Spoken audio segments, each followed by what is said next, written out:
Bonjour à tous, bienvenue à ce webinaire du risque. Je vous remercie beaucoup de votre présence. Je remplace cette semaine, cette fois Catherine Lalongé. Donc, mon nom c'est Hélène Després, je suis coordonnatrice du risque.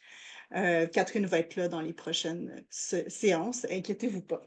Avant de commencer, donc, j'en profite pour vous rappeler que le webinaire est enregistré. Si vous ne voulez pas être vu, il suffit de garder votre caméra fermée. Donc, le webinaire sera disponible sur YouTube, sur la chaîne du risque, au début de la semaine prochaine. Donc, n'hésitez pas à aller le revoir si vous avez manqué des détails ou si vous avez manqué une partie ou vous devez partir plus tôt. Donc, à la demande du conférencier aujourd'hui, n'hésitez pas à poser des questions au fur et à mesure, soit en l'écrivant dans le clavardage ou en levant votre main pour poser une question. Ça va peut-être être plus approprié au contenu dans la circonstance aujourd'hui. Donc, sans plus attendre, je vous présente justement notre panéliste, Michael Bourdeau-Brien, qui va nous parler aujourd'hui des conséquences des inondations sur les communautés rurales à vocation agricole. Donc, je vous le présente. Michael Bourdeau-Brien, PhD, est professeur agrégé au département de finances, assurance et immobilier de l'Université Laval, directeur des programmes du deuxième cycle à la FSA ULaval, titulaire du fonds AMF en gestion intégrée du risque des institutions financières, le fonds AMF l'IRIF, membre du réseau du risque et membre de l'Institution en environnement, développement et société, donc l'EDS. Il est titulaire d'un doctorat en finance de la John Molson School de Business de l'Université Concordia. Les recherches du professeur Bourdeau-Brien se concentrent sur le risque climatique et plus précisément sur les conséquences des catastrophes naturelles, sur le secteur de l'assurance ainsi que sur différents marchés et acteurs économiques. Il s'intéresse aussi aux conséquences indirectes et intangibles des désastres et à l'intégration de ces répercussions dans l'évaluation d'investissements en réduction du risque.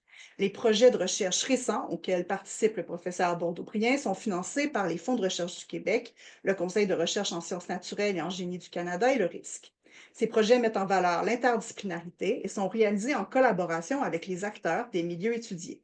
Les travaux passés du professeur Bourdeau-Brien ont été publiés dans des journaux tels que le Journal of Economic Behavior and Organization, Housing Studies, Global Finance Journal, International Journal of Disaster Risk Reduction ou Journal of Flood Risk Management. Donc, Monsieur Bourdon-Brien, je vous passe donc la parole. Vous pouvez peut-être partager votre écran si c'est le bon Oui, moment. ben, merci beaucoup, Hélène, pour cette introduction. Écoutez, bonjour tout le monde. Ça me fait plaisir d'être là avec vous. Je partage mon écran tout de suite. Aujourd'hui, je vais vous parler des conséquences des inondations sur les communautés rurales à vocation agricole au Québec. C'est un projet de recherche qui a été financé par le RIS dans le cadre de son quatrième appel à projet. Et une des caractéristiques ici, c'est que je viens vous présenter les résultats préliminaires liés à plusieurs volets de cette étude-ci, c'est-à-dire que le rapport synthèse n'est pas encore rédigé, il reste plusieurs volets à attacher. Et une des raisons pour lesquelles j'aimerais avoir vos commentaires et vos questions au fur et à mesure, c'est qu'évidemment, comme il y a plusieurs volets liés au projet de recherche et que chaque volet est quand même assez différent du précédent, si on attend la toute fin pour poser les questions, bon, c'est très possible qu'il y ait certains volets qui soit loin dans votre mémoire rendu à la fin de la présentation. Alors, j'ai à la fois l'impression d'avoir beaucoup de contenu à présenter et très peu parce que le projet n'est pas encore complété, beaucoup parce qu'il y a quand même beaucoup d'activités de recherche qu'on a entrepris dans le cadre de ce projet-ci. Ceci étant dit, je ne suis pas le seul professeur, chercheur à avoir participé au projet. J'ai mes collègues Marie-Ève et Lota qui sont en économie agroalimentaire ici à l'Université Laval avec moi, qui m'ont beaucoup aidé pour quelques volets du projet. Daniel Maltais de l'Université du Québec à Chicoutimi, qui est en travail social et qui est avec nous aujourd'hui, là, qui m'a aussi énormément aidé pour le volet davantage qualitatif. Mathieu Boudreau en actuariat à l'UQAM, qui a participé au projet avec nous. Et je voudrais aussi ne pas passer sous silence la contribution de Lily Lessard, qui est en sciences de la santé à l'UQAR, qui n'est pas membre de l'équipe de recherche officiellement à cause des règles liées à l'octroi de cette subvention-ci, mais qui a collaboré avec nous là, depuis le début pour nous aider à avancer le volet impact des inondations sur la santé des populations. C'est un projet qui s'est fait en collaboration avec le ministère des Affaires municipales et de l'Habitation, avec la Financière agricole du Québec et également avec Cyrano pour nous aider à diffuser les résultats qu'on va produire dans les prochains mois. Alors, comme je le disais, n'hésitez pas à m'arrêter dès que vous en sentez le besoin si vous avez une question ou une interrogation. Maintenant, l'étude avait trois grands objectifs spécifiques. Parmi ces trois grands objectifs, il y en a deux sur lesquels la présentation d'aujourd'hui va porter, soit le fait de quantifier le risque d'inondation dans les communautés rurales à vocation agricole, et le deuxième objectif, c'est de développer une compréhension commune des conséquences tangibles, mais aussi intangibles des inondations, non seulement sur la population, mais également sur les entreprises là, agricoles dans les milieux ruraux. Alors évidemment, comme c'est une étude qui n'est pas encore terminée, ben, le troisième objectif qui concerne davantage la proposition d'intervention ciblée puis la bonification de politiques publiques existantes, on n'est pas encore tout à fait rendu là, à avoir des recommandations qu'on est en mesure de divulguer là, liées à cette étude-ci. Alors, petit plan de la présentation. Je vous ai mentionné que ça portait sur les communautés agricoles. Bien, dans le cadre de l'étude, il y a un objet d'étude en particulier qu'on appelle les communautés rurales à vocation agricole. Bien, c'est important de les définir. Une fois que ça va être fait, on va passer à deux bouts de la recherche, deux volets de la recherche portant sur la quantification du risque d'inondation dans ces communautés-là. Le premier volet de quantification porte sur une base de données qu'on a obtenue de la financière agricole, qui nous permet de comprendre comment et à quel point est-ce qu'il y a eu beaucoup d'inondations dans les milieux agricoles dans les dernières années qui ont affecté des pertes de rendement en termes de culture. Et le deuxième volet de la quantification, bien, ce sont des données qui nous permettent d'avoir une image du risque en termes de pertes, dommages matériels sur les immeubles résidentiels. Après ce volet-là de quantification, on va tomber au troisième chapitre de la présentation d'aujourd'hui, soit les conséquences des inondations. Alors, ça va être une première pan de ce volet-là, va porter sur les conséquences des inondations sur la santé financière des entreprises agricoles. Dans un deuxième temps, on va aborder les impacts un peu plus intangibles sur les populations, c'est-à-dire quelques informations qu'on a pu de l'année liées aux impacts que ça a pu avoir sur la prévalence de l'utilisation de services de santé. Et en toute fin de présentation, on va s'attarder davantage à l'aspect compréhension des enjeux des inondations dans les communautés agricoles via des faits saillants d'une série d'entrevues qu'on a réalisées auprès des acteurs du milieu. Alors, si ça vous convient comme plan de match, je vais enchaîner tout de suite. Je suis porté à parler vite. Si jamais vous n'entendez pas bien ce que je dis, ben, n'hésitez pas à me demander de répéter ou de parler un peu plus lentement. Alors, en termes d'objet d'étude, nous, pour débuter, il a fallu se poser la question, qu'est-ce qu'on entend par communauté agricole? Et on a déterminé qu'il y avait certains critères qu'on devait atteindre pour qu'on puisse classer une communauté comme étant rurale et à vocation agricole. D'entrée de jeu, pour le volet rural, on a exigé, comme c'est le cas dans plusieurs autres études, que chaque communauté ait une population de 5 000 habitants ou moins pour être considérée comme rurale. Au-delà de 5 000 habitants, on le considère comme étant une communauté urbaine. Et par communauté, pour simplifier un peu notre vie, étant donné les données qui sont disponibles, bien, on est vraiment allé par municipalité. Donc, au Québec, on a plusieurs municipalités qui ont moins de 5 000 habitants. Ce sont des municipalités rurales pour les fins de notre étude. Et pour celles de plus de 5 000 habitants, on a affaire à des populations, à des municipalités urbaines. Maintenant, parmi les municipalités rurales, certaines vont être considérées comme agricoles, d'autres non agricoles. On s'est fié aux données sur les rôles d'évaluation de chacune des municipalités pour regarder à quel point il y avait une grande superficie de chaque municipalité qui était comprise dans des installations agricoles. Et on a aussi regardé le nombre d'unités d'évaluation et le pourcentage des unités d'évaluation qui étaient considérées comme agricoles. Donc, à partir de ces données-là, sur les 1100 municipalités qui existent au Québec, il y en a 676 qu'on a considérées comme étant à vocation agricole. Ça représente un peu plus de 900 000 habitants en date de 2022, soit un peu plus de 10 là, de la population du Québec. Fait à noter, bon, l'image que je présente ici là, pour des fins pour qu'elle soit bien packagée à l'intérieur là, de l'acétate, il y a certaines régions que j'ai tronquées, mais ça inclut également la Gaspésie, ça inclut également la Côte-Nord. En fait, on a retrouvé des municipalités qui répondaient aux critères pour être jugées rurales et agricoles dans toutes les régions, sauf Montréal, Laval et le nord du Québec. Alors maintenant que l'objet d'étude est bien défini, on va enchaîner avec le premier volet de l'étude portant sur la quantification du risque, soit les pertes agricoles. Alors, la question principale qu'on s'est posée pour ce premier volet-là, c'est est-ce que les événements d'inondation causant des pertes pour les agriculteurs sont une source de risque importante? Alors, on a demandé à notre partenaire, la FADQ, de nous préparer un jeu de données agrégé par mois et par municipalité qui nous permet d'évaluer le nombre d'événements d'inondation qu'il y a pu y avoir sur le territoire en 2001 et 2023. La financière agricole du Québec, elle est en charge de gérer le programme d'assurance récolte et pour toutes les entreprises agricoles qui prennent l'assurance récolte, bien, dès qu'il y a certains événements qui causent des pertes assurées, bien, les gestionnaires agricoles doivent aller déposer un avis de dommage à la FADQ pour demander une indemnisation. Alors, c'est à partir de ces avis de dommages-là qu'on a été en mesure d'obtenir des données intéressantes. Évidemment, ce sont des données qui sont anonymisées au niveau de la municipalité et ça présente, et c'est important, un portrait qui est partiel de la situation. C'est-à-dire qu'on n'a pas d'informations sur les producteurs agricoles qui n'ont pas pris part à l'assurance récolte, et aussi pour des raisons de confidentialité des données, eh bien, on n'a pas d'informations précises sur le nombre d'avis de dommages qui ont été soumis pour un mois à une municipalité donnée lorsque moins de 5 avis ont été fournis à la FADQ. Malgré ces limites-là, on croit qu'on a un portrait qui est très intéressant, qui est surtout différent des autres portraits qu'on a souvent des inondations. Maintenant, quand il y a un dommage assuré, bien évidemment, au niveau du processus de production de l'avis de dommage, il y a une case qui nous intéressait particulièrement, c'était la nature des dommages. La financière agricole, son programme d'assurance récolte couvre une grande variété de types de dommages potentiels qui vont de l'infestation d'insectes jusqu'aux événements météorologiques extrêmes. Pour les fins de ce projet qui porte davantage sur les inondations, eh bien, on s'est intéressé aux dommages qui étaient causés par une crue des eaux.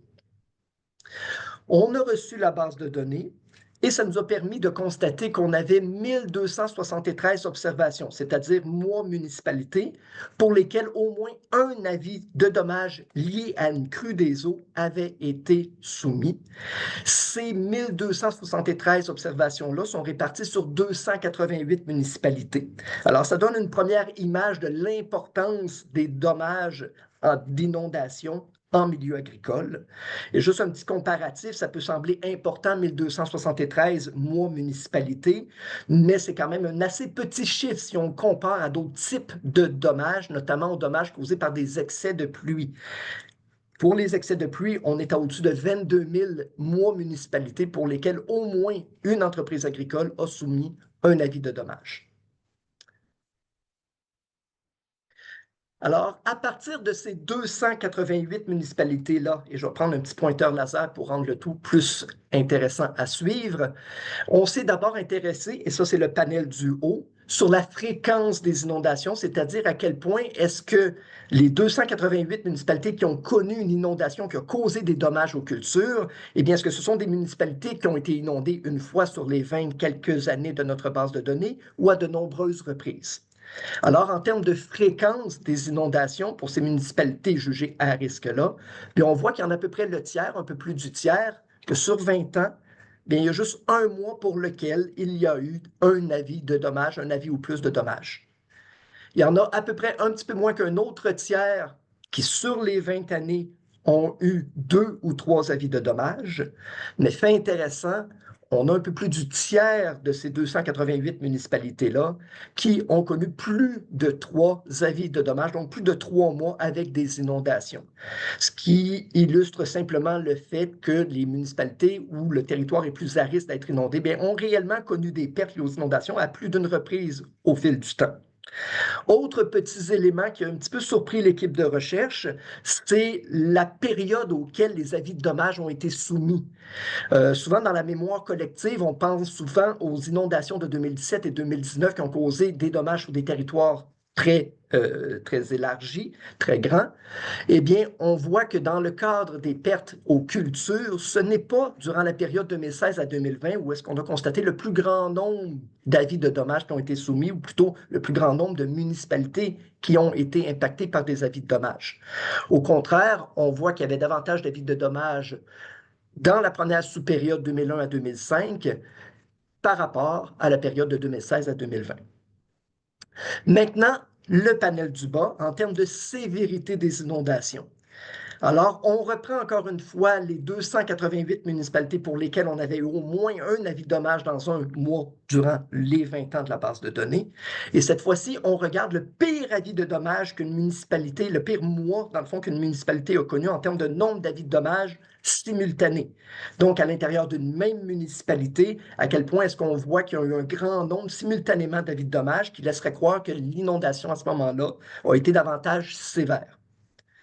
Bien, on voit qu'une grande majorité des municipalités ont un nombre d'avis de dommages relativement limité pour leur pire mois sur les 20 années et qu'on a une poignée de municipalités où là, on semble vraiment avoir connu une inondation plus importante en termes de sévérité puisqu'elle a affecté de nombreux champs appartenant à de nombreux gestionnaires agricoles différents. Toujours lié au même volet de l'étude, ben, en fait, ici, Monsieur, c'est les constats que j'ai dit un petit peu à la cétate précédente, là, donc je ne veux pas me répéter, je vais aller tout de suite à la ouais. Monsieur suivante. Bourdeau, Monsieur Oui, Bourdeau-Briet, on a une petite question dans le chat qui concerne juste la vente, donc peut-être que je peux vous la poser, la carte en fait. On dit quelles sont les sources pour déterminer la surface agricole du Québec? Est-ce que ces données proviennent de la FADQ? pour les surfaces agricoles du Québec, en fait, on a utilisé les données du rôle d'évaluation géolocalisée du Québec de 2022 ici. On a On aurait pu également utiliser là, les espaces sous culture, là, la base de données qui est fournie par la FADQ. On l'a utilisé à d'autres fins. Mais ici, dans le cas présent, pour déterminer quelle municipalité fait partie de celles qu'on juge rurales à vocation agricole, c'est vraiment les données du rôle d'évaluation géolocalisée qu'on a utilisé. Donc, le rôle d'évaluation est structuré sur la base des unités d'évaluation au sens de la fiscalité municipale. Alors, toutes les unités d'évaluation qui faisaient partie d'une entreprise agricole là, enregistrée, eh bien, ont été considérées comme des surfaces agricoles là, au sens de notre calcul. Merci beaucoup. Euh, j'ai une petite acétate qui semble avoir disparu de ma présentation, donc laissez-moi juste une petite minute pour aller vérifier qu'elle ne se retrouve pas plus loin, mais je vais y revenir. Bon, enfin.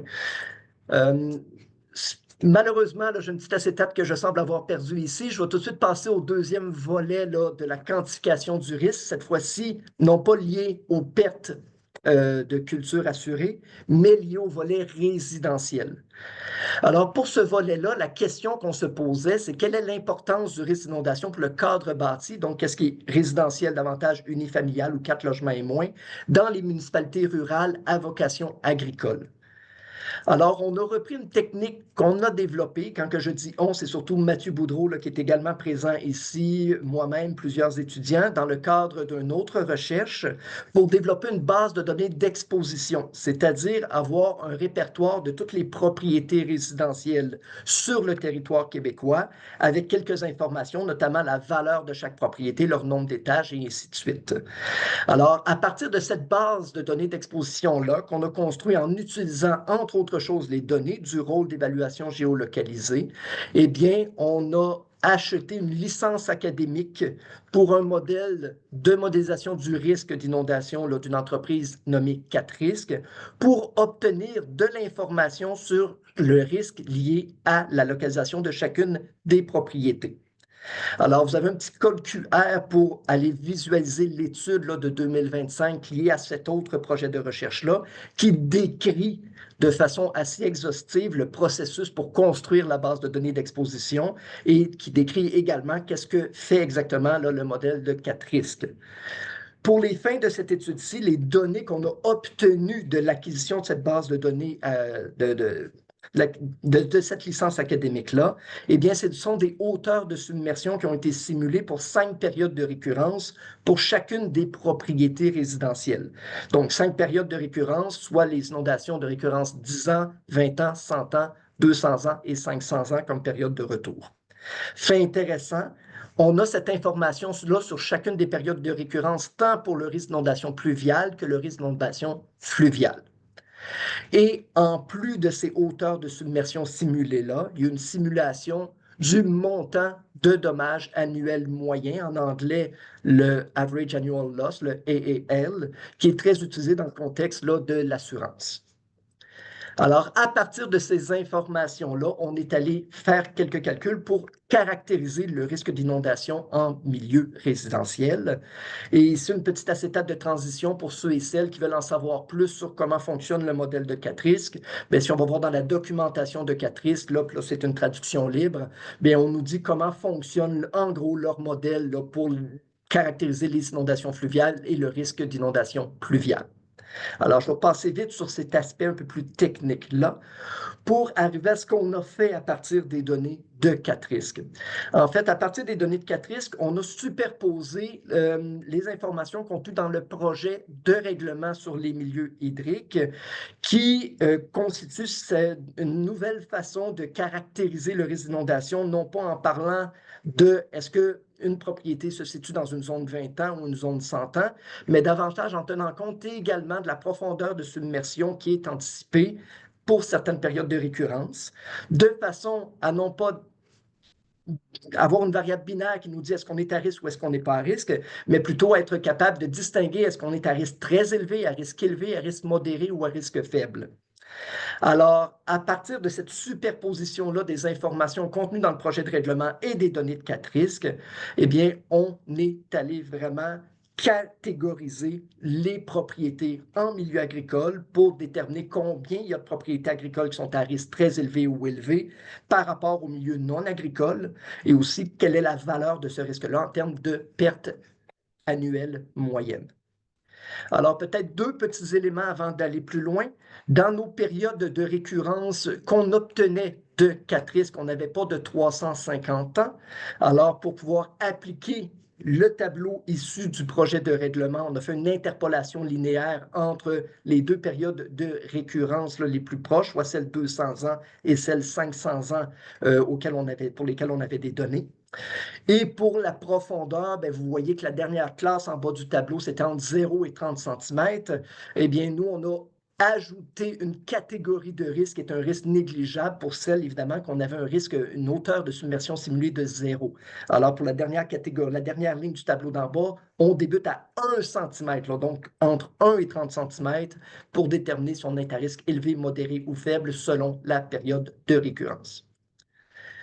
Alors, ça nous a permis de produire les tableaux que vous voyez, qui, dans le haut, donnent de l'information sur le risque d'inondation pluviale et dans le bas sur le risque d'inondation fluviale. Ce que je juge intéressant du tableau avant tout, c'est de regarder à quel point est-ce qu'on a une forte proportion de propriétés dans les zones agricoles qui sont considérées à risque élevé ou très élevé par rapport aux zones non agricoles ou aux zones urbaines. Donc, on voit que tant pour les inondations fluviales que les inondations pluviales que les inondations fluviales, eh bien, on a des pourcentages de propriétés à risque élevé et très élevé qui sont plus élevés que ceux qu'on retrouve ailleurs au Québec. Pour le risque d'inondation pluviale, on a 18,5 des propriétés, donc un peu plus de 52 500 propriétés selon les données de 4 risques, qui se retrouveraient à risque élevé ou très élevé. Mais ce 18,5%-là est plus élevé que ce qu'on retrouve dans les zones rurales non agricoles, ainsi que dans les zones urbaines. Et si on regarde au niveau des inondations fluviales, ben, on obtient le même constat. On a 7,4% des propriétés, soit un peu plus de 21 000, qui se retrouvent dans des zones catégorisées à risque élevé ou très élevé. Et ce pourcentage-là, 7,4%, est plus grand que ce qu'on retrouve pour les milieux ruraux non agricoles ou les milieux urbains. L'étape suivante, c'est de regarder ce risque-là en se concentrant sur les communautés rurales à vocation agricole, mais en regardant le risque, cette fois-ci exprimé en termes de dollars. Donc ici, dans le graphique, et je suis conscient que ça fait beaucoup de chiffres, on a chacune des colonnes qui représentent les catégories de risque selon les inondations pluviales. Et dans chacune des lignes, on a l'équivalent des différentes catégories de risque, mais cette fois-ci pour les inondations fluviales. Une chose qui frappe d'abord, c'est qu'on a le 2 tiers de toutes les propriétés agricoles. Donc, on avait à peu près là, 284 000 propriétés agricoles dans notre base de données. Eh bien, on en a un peu plus du 2 tiers qui se retrouvent au sein de la même catégorie, c'est-à-dire celle pour laquelle il y a essentiellement peu ou très, très peu de risque d'inondation fluviale et un faible risque d'inondation pluviale. Mais quand on s'intéresse au risque d'inondation, c'est plutôt l'autre extrême qui nous intéresse, donc les propriétés qui sont à risque beaucoup plus élevé. Alors, vous voyez qu'il y a quand même un grand nombre de propriétés qui sont situées dans des catégories de risques élevés dans les communautés rurales à vocation agricole. Je le répète, ce tableau-ci ici, c'est uniquement pour les communautés rurales à vocation agricole. Alors, dans ces communautés-là, la somme de la perte annuelle moyenne du AAL se chiffre à peu près 64 millions de dollars. C'est-à-dire qu'à travers le temps, si on faisait la moyenne de toutes les pertes qui surviendraient à chaque année sur un très grand nombre d'années, bien selon les simulations, on aurait à peu près pour 64 millions de dollars de pertes liées aux inondations à chaque année. Et ici, c'est le cumul des inondations pluviales et fluviales. À partir des données du tableau, on peut regarder le pourcentage des propriétés qui se traduirait par une perte. Si une propriété vaut 200 000 et qu'on a pour 2 000 de pertes liées à une inondation, bon, on aura un pourcentage de perte sur la valeur de la propriété de 1 Eh bien, on fait ce même calcul-là en divisant le AAL de chaque catégorie ou de chaque propriété par la valeur des propriétés de chacune des catégories. Les catégories qui sortent en rouge ici dans le tableau, c'est celles pour lesquelles on a un ratio de perte-valeur qui est supérieur à 1 C'est quand même important quand on sait que la valeur moyenne des propriétés se situe à peu près à 278 000 C'est-à-dire que si on a pour en moyenne 1 de perte par année, ça veut dire que pour ces propriétés-là, la majeure partie de ces propriétés-là, dans ces catégories de risque-là, on aurait pour 2 700 de perte par année estimée en moyenne. Quelques années, aucune perte, mais d'autres années avec beaucoup plus de pertes que 2700. Et ça a une certaine importance parce que quand on parle de rétablissement, de couverture du risque, de mettre en place des stratégies pour gérer ce risque-là, eh bien, si on pense à l'assurance, par exemple, il n'y a pas de compagnie d'assurance qui chargerait ou qui tarifierait une police d'assurance inondation à un prix inférieur à la perte espérée. Ce qui veut dire que l'assurance coûterait très, très cher à l'intérieur de ces zones-là.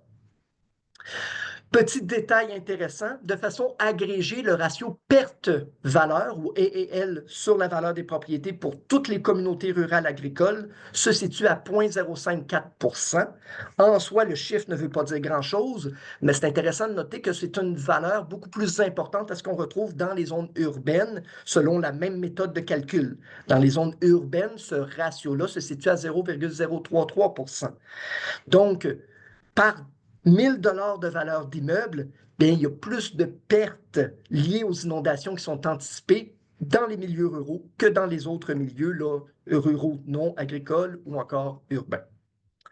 Je ne vois pas le chat sur mon écran. Hélène, simplement me préciser, là, me le dire si jamais il y a des questions qui sont posées par l'auditoire. Pour l'instant, ça va. Parfait. Alors, une fois que j'ai parlé de ces deux premiers volets-là qui concernaient davantage la caractérisation du risque, la quantification du risque, je vais maintenant m'attarder à deux autres volets de l'étude qui portent davantage sur les conséquences du risque. Alors, en termes de conséquences, on a d'abord regardé les conséquences sur la santé financière des entreprises. Je vais m'arrêter une petite seconde. Michael, je vois que vous avez votre main levée. Je vous écoute. Allô, oui, bonjour. Oui, je voulais vous demander si vous avez identifié les zones les plus vulnérables aux inondations sur une carte ou votre analyse est seulement numérique. Notre analyse ici se base sur les données de 4 risques. Alors, c'est une analyse davantage numérique. On n'a pas fait l'interaction entre les données de 4 risques et les cartes de zones inondables réglementaires là, qui existent présentement au Québec. Évidemment, on espère pouvoir aller dans cette direction-là dans les prochains mois là, pour compléter et bonifier notre étude. Ah, ok, Je ne sais super. pas si je réponds bien à votre question. Oui, super, merci. On a une autre question qui s'est ajoutée de Christin Calixte. Dans quelle région du Québec il y a plus de municipalités inondées, pluviales et fluviales à vocation agricole? Merci. Ben, écoutez, c'est sûr qu'en termes de nombre absolu, c'est en Montérégie, tout simplement parce que la Montérégie contient beaucoup plus de municipalités rurales à vocation agricole qu'ailleurs. Maintenant, l'exercice reste à faire là, pour regarder le portrait par région administrative. L'entente ou la licence académique de Catrice qu'on a achetée s'accompagne de quelques restrictions en termes de comment est-ce qu'on peut afficher et créer des cartes et à quel point est-ce qu'on peut présenter de l'information à l'échelle très locale. Alors évidemment, dans ce qu'on va produire comme rapport de recherche, il va falloir s'assurer de respecter ces conditions-là. Mais au niveau des régions administratives, d'un portrait par région, c'est assurément quelque chose qui va être possible de faire. Alors, si je reviens aux acétates et comme maintenant on parle des conséquences sur la santé financière des entreprises agricoles, bien, pour ce volet-ci, on a une approche méthodologique qui est vraiment axée sur une analyse empirique de données. Alors, c'est encore une fois notre principal partenaire, la Financière agricole du Québec, qui nous a permis d'aller de l'avant avec ce volet-ci en nous transmettant de façon anonyme les rapports financiers annuels des entreprises agricoles québécoises qui sont clientes de la FADQ. Alors, ce sont des données anonymisées, ce qui signifie qu'on n'a pas la localisation des entreprises. Ça nous permet donc pas de jumeler cette base de données-là avec d'autres données qu'on a déjà dans le projet concernant, par exemple, le nombre d'avis de dommages par municipalité et mois. Mais c'est quand même une base en soi qui nous permet d'aller de l'avant parce qu'on a demandé à la FADQ d'ajouter au rapport financier des informations, notamment sur le fait que l'entreprise aurait ou non, dans une année donnée, soumis un avis de dommage en raison d'une crue des eaux. Alors, on a une variable binaire qu'on a exploitée pour regarder à quel point est-ce que des événements d'inondation se sont traduits par un changement observable dans les données, dans la performance financière des entreprises. Pour cette base de données-ci, on a récupéré 413 événements d'inondation, soit un peu moins d'1% du total des 53 600 observations qu'on a. Ces 413 événements-là ont affecté 305 entreprises distinctes, donc un peu plus de 3% des entreprises, là, sachant qu'il y en a à peu près 9500 entreprises distinctes à l'intérieur de la base de données. On a fait deux niveaux d'analyse. Premier niveau, une analyse univariée. Donc, on regarde tout simplement la moyenne des principaux indicateurs de performance qu'on a retenus pour l'étude, en regardant si on voyait vraiment une différence pour les situations, les mois entreprises, les années entreprises où on n'avait pas d'avis de dommage, pas d'inondation, par rapport aux mois entreprises où il y a avis de dommage. Donc, où est-ce qu'on considère qu'il y a une inondation? Cette acétative vise avant tout à présenter les indicateurs de performance qu'on a retenus pour les fins de notre étude. Donc, on a retenu le fonds de roulement, la marge bénéficiaire nette et l'excédent monétaire. Et ce qu'on voit quand on compare les moyennes sans inondation avec les moyennes avec, dans les cas d'inondation, ben, c'est qu'il y avait quand même un impact visible à certains niveaux. Notamment, le fonds de roulement moyen passe de 2,30, donc un ratio au-dessus de 1 signifie que l'entreprise a suffisamment d'actifs à court terme pour rembourser ses créances et autres passifs à court terme. Un ratio au-dessus de 1,5 est souvent considéré comme étant bon. Un ratio trop élevé, par contre, c'est souvent une entreprise qui ne sait plus vraiment quoi faire de son argent, donc il y a des actifs non productifs. Mais on voit qu'on a un ratio de fonds de roulement qui est en général assez élevé pour les entreprises agricoles, mais qui est plus faible quand même, passe de 2,30 à 1,97 en cas d'inondation. Cette différence-là, malgré que ce soit des données très volatiles d'une entreprise à l'autre, d'une année à l'autre, ça demeure statistiquement significatif en tenant compte là, de la variance.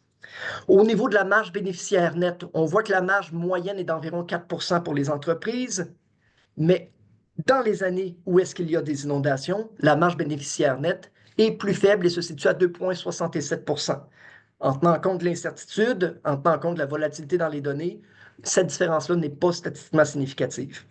Et au niveau de l'excédent monétaire, on a à peu près le même constat, c'est-à-dire qu'on voit que l'excédent monétaire diminue, donc les entreprises, en proportion de leur revenu brut, là, en proportion des ventes qu'elles réalisent, ont moins d'argent dans leur poche à la fin de l'année après des inondations que quand il n'y a pas d'inondation.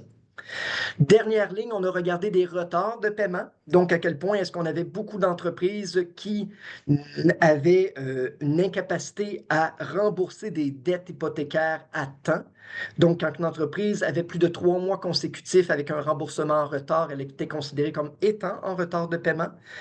De façon générale, on avait à peu près 6,25% des entreprises en retard de paiement. Ça augmente légèrement à 6,67%. De façon plus intéressante que cette analyse-là de premier niveau univarié, on a appliqué un modèle de régression multivarié. Donc, on a contrôlé pour plusieurs facteurs comme la taille de l'entreprise, son niveau de dette, le fait qu'elle participe à d'autres programmes d'aide, de support de la financière agricole du Québec. On a aussi contrôlé pour les variations d'une année à l'autre dans le prix des produits agricoles selon le type de production des entreprises. On a ajouté des effets fixes par année par entreprise et on a regardé quel est l'effet des inondations. Donc, on n'a pas constaté de différence significative en termes d'impact sur le fonds de roulement une fois qu'on contrôle pour ces autres caractéristiques-là propres aux entreprises.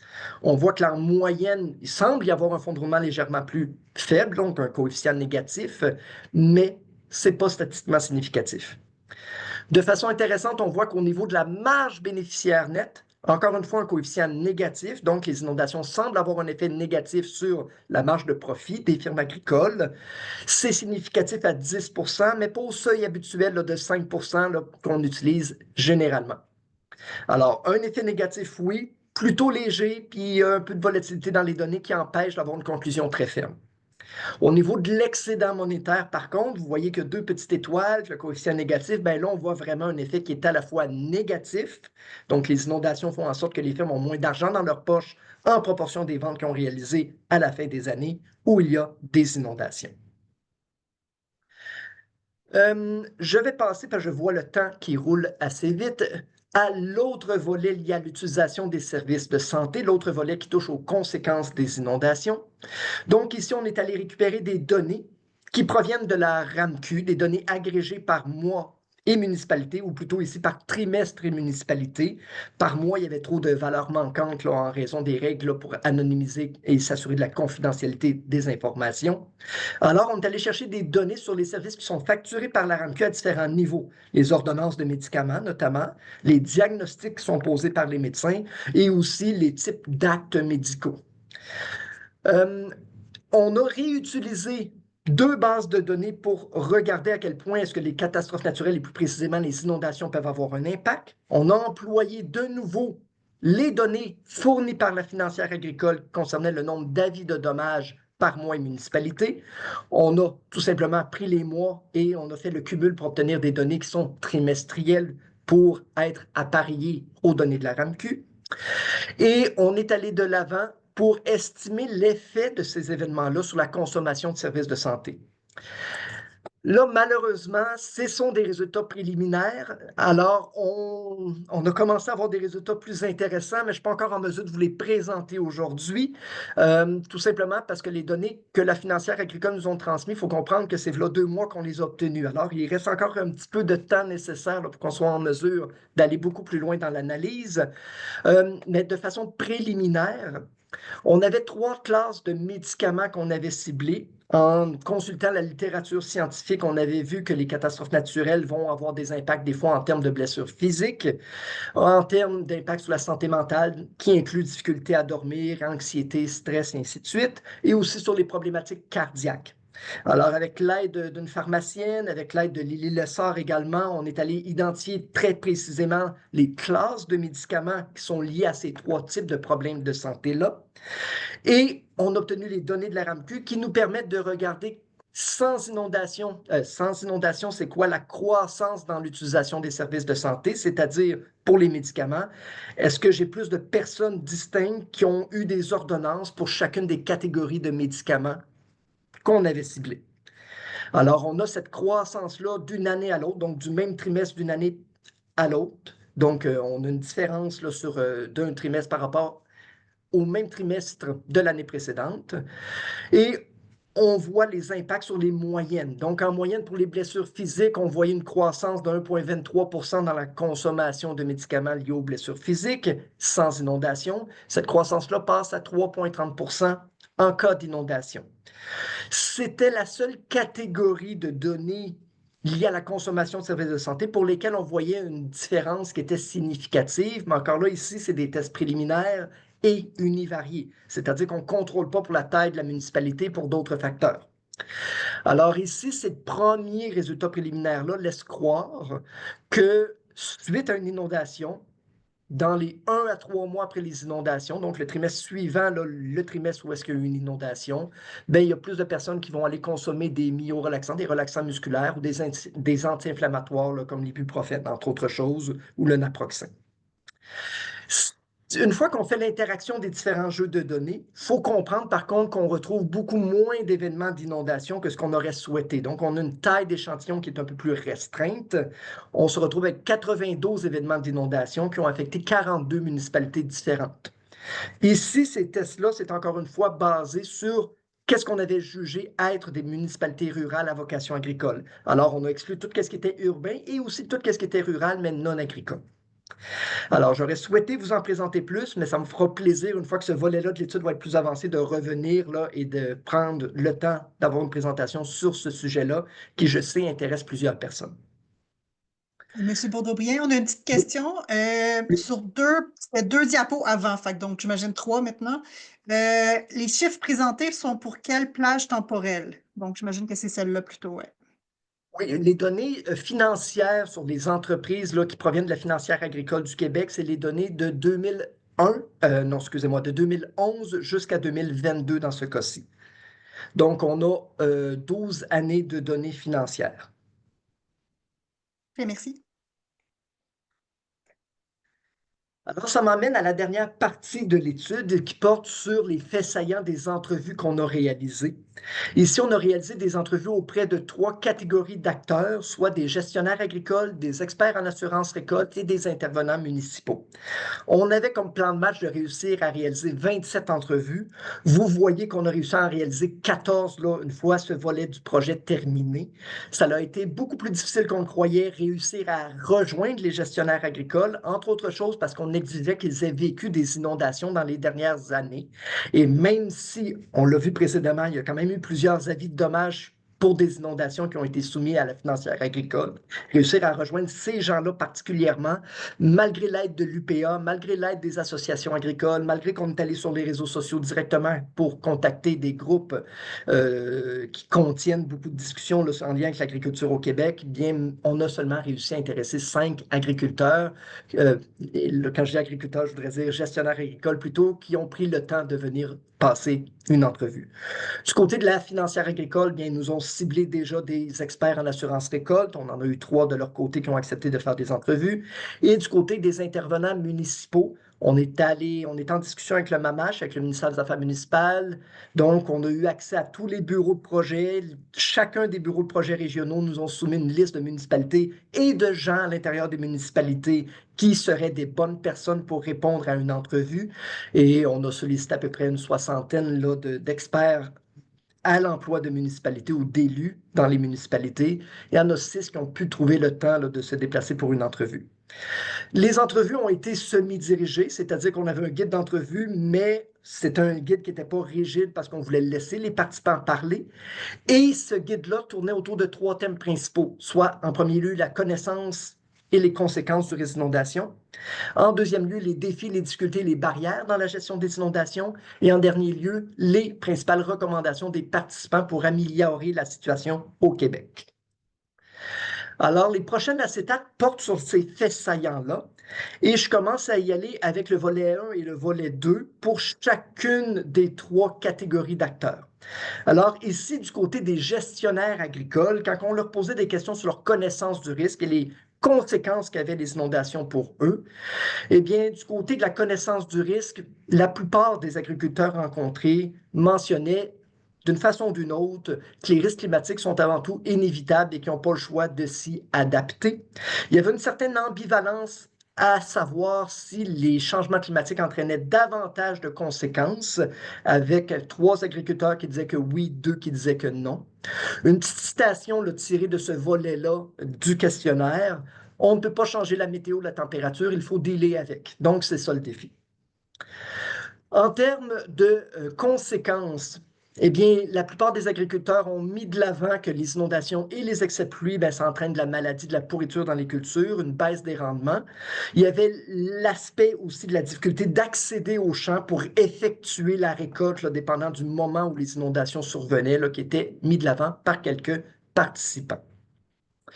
Au-delà de l'aspect récolte, un autre type de commentaire lié aux conséquences des inondations pour les gestionnaires agricoles était lié à plus l'aspect santé mentale, stress, anxiété.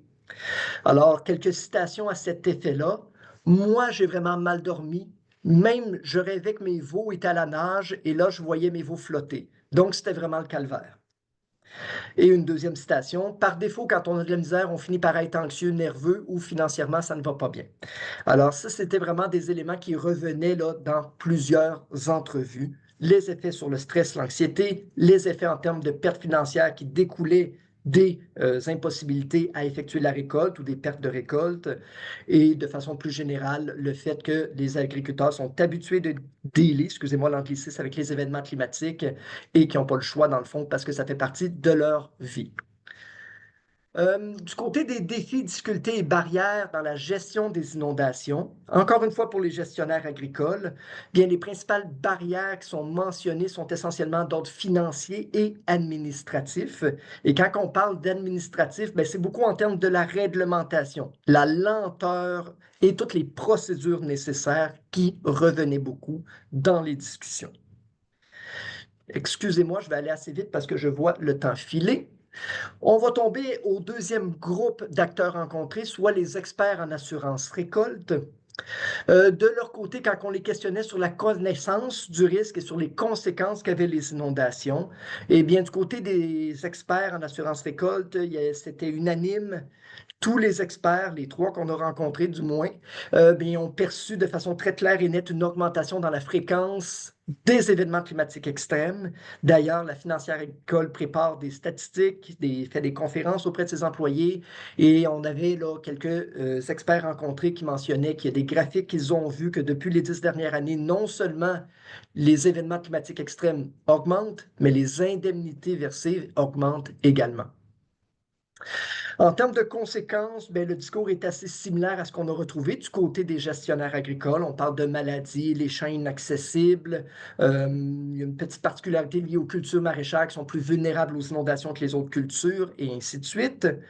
Un des experts rencontrés a mentionné qu'il y a même eu des refus de couverture liés aux événements d'inondation trop fréquents à certains endroits. Et les experts mentionnaient également que quand ils ont à gérer des dossiers d'indemnisation, bien, il y a non seulement l'aspect perte matérielle, perte aux récoltes, mais il y a aussi une perspective plus santé mentale qui rentre en ligne de compte. Ils aperçoivent cette détresse-là chez les agriculteurs. En termes de défis, difficultés, barrières, maintenant, toujours chez les experts en assurance récolte, les experts mentionnent que plusieurs firmes agricoles sont très endettées.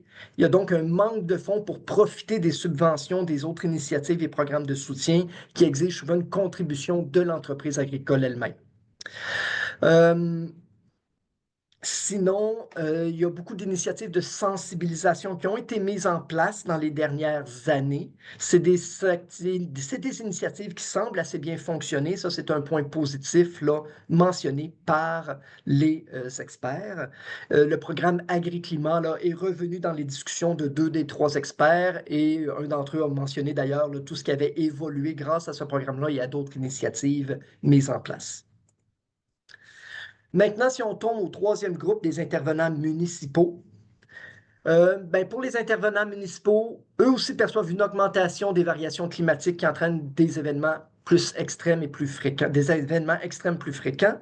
Il y avait l'impact en termes de pertes matérielles sur les citoyens, évidemment, mais au-delà de ces pertes-là aux citoyens, les municipalités, les experts en municipalité rencontrée mentionnaient également tous les impacts qu'avaient les fermetures de routes, les dommages aux infrastructures, et ils mentionnaient que ça, c'était des préoccupations vraiment majeures de leur côté en termes de sécurité publique, là, les lieux qui deviennent inaccessibles en raison des inondations. En fait, ils mentionnaient que tous ces éléments-là entraînent non seulement des coûts pour les municipalités, mais aussi un effet sur le moral et la santé psychologique des citoyens. Une petite citation que j'aimais bien, c'était deux des 6 intervenants rencontrés qui mentionnaient les impacts, les catastrophes. Ben, c'est pas juste quand il y a de l'eau qui submerge des terrains, mais c'est des conséquences qui s'échelonnent sur de nombreux mois une fois que l'événement est terminé.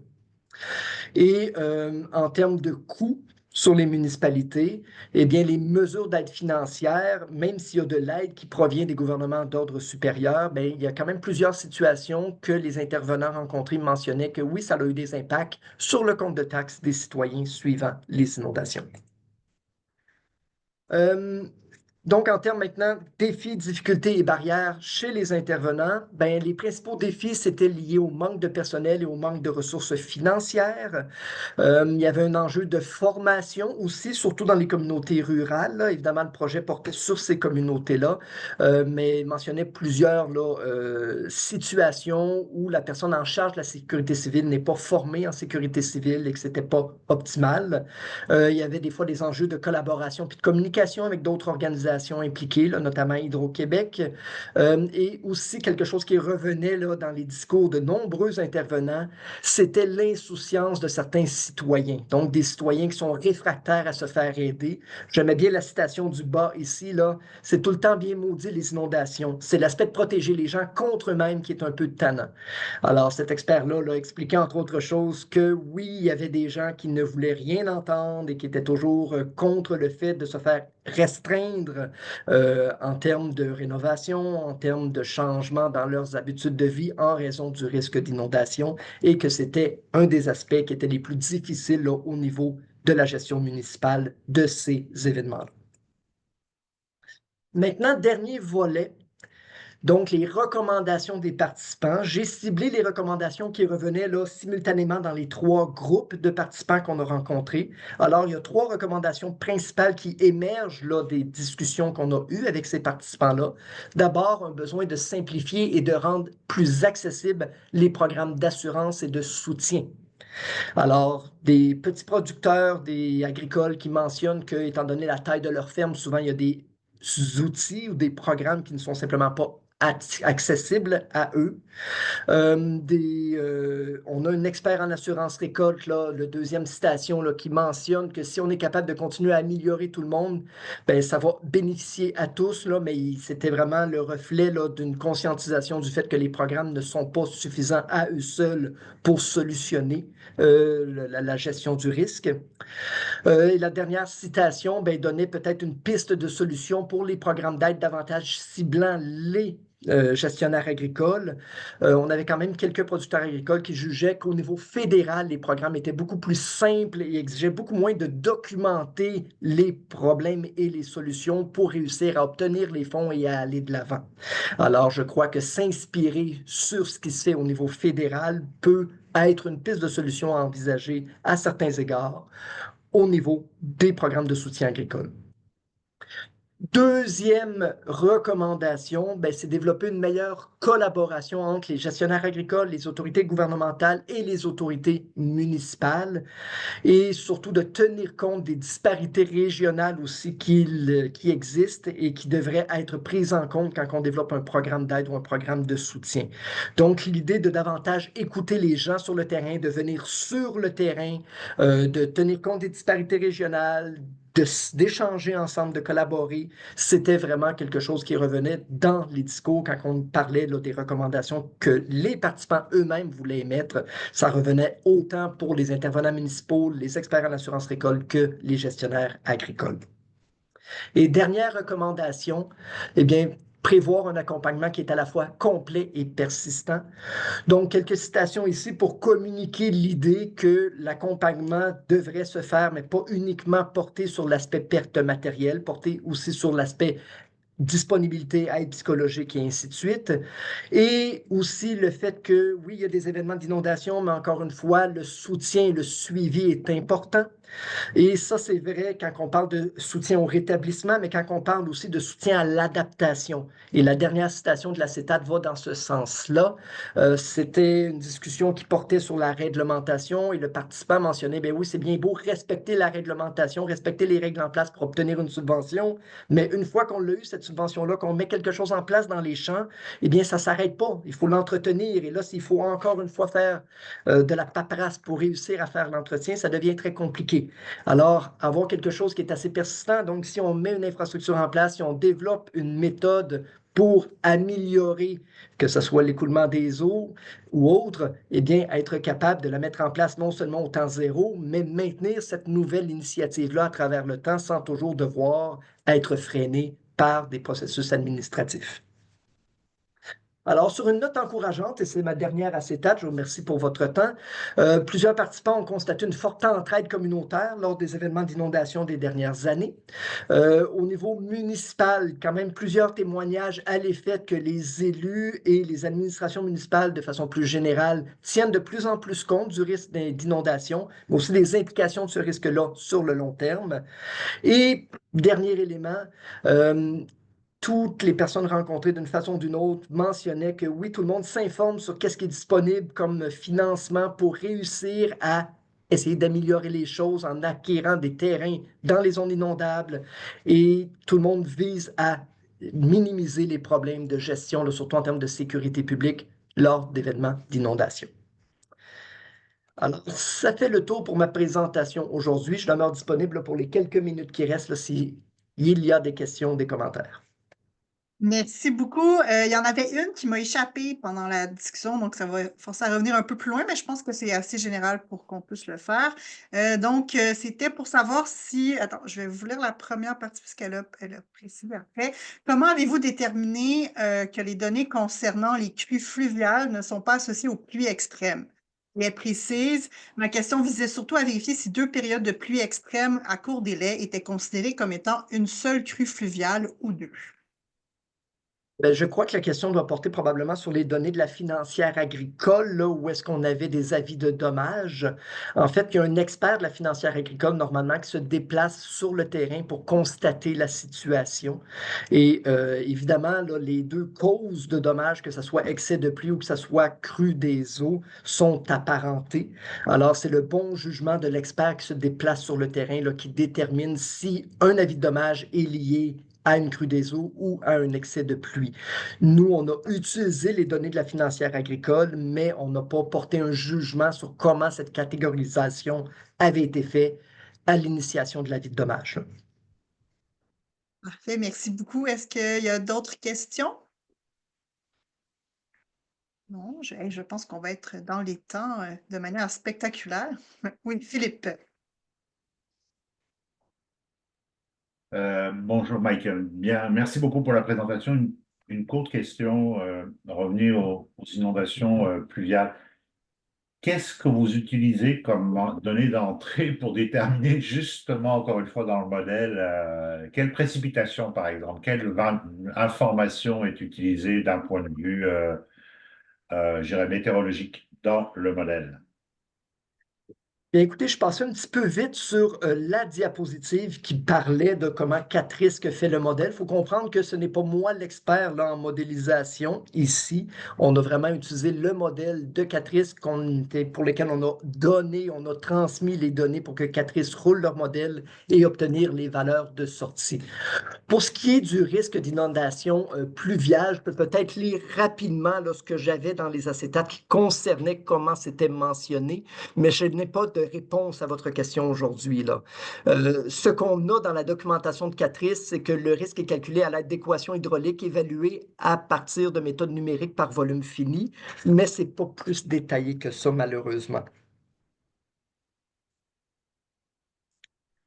C'est que peut-être en terminant, je voudrais juste vous encourager, là, ceux et celles qui le désirent, à m'écrire, mentionner peut-être ce qui vous a le plus interpellé dans la présentation, parce que vous comprendrez que comme c'est un projet qui est à un stade encore préliminaire, ben, vos commentaires peuvent nous aider à aiguiller puis à déterminer la meilleure perspective sur laquelle exprimer les résultats qu'on obtient pour que ce soit le plus important et le plus utile, surtout là, pour les acteurs du milieu. Fait que je vous remercie à tous. Merci beaucoup à tous et donc l'enregistrement va être disponible la semaine prochaine si vous voulez rattraper des bouts que vous avez perdus. Donc, merci à tous pour votre présence aujourd'hui et au prochain webinaire. Au revoir. Merci. Merci beaucoup, Michael. Bonne journée.